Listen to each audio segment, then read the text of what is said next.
गंगा जी के ऊँची तैयारियाती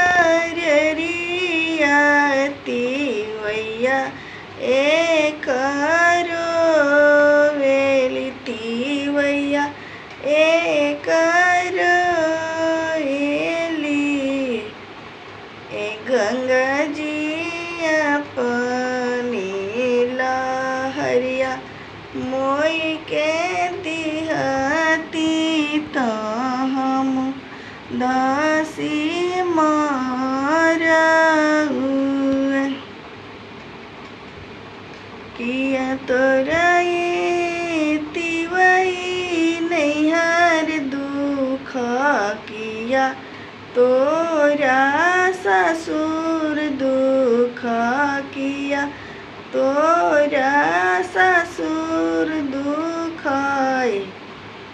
तिवई किया तोरा हरि परदेश कवन दुख रोएलु नहीं मोर गंगा जी नैहर दुख नहीं मोर ससुर दुख नहीं मोर ससुर दुख ए गंगा जी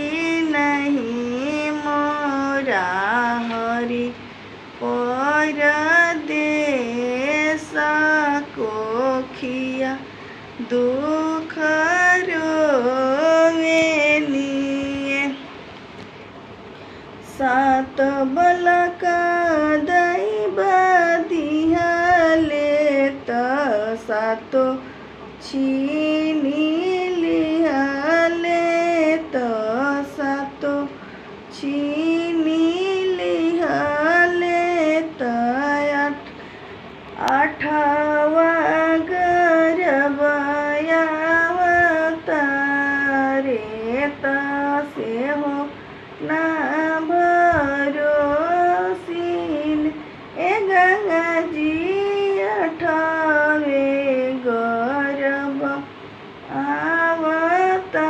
अवतारे तो से हो ना भरोसिने चुप हो चुप खुतिवाई तो जनी रऊ मारऊ जनी रऊ मारऊ एतिवाई अपन मुआइबो तोके जी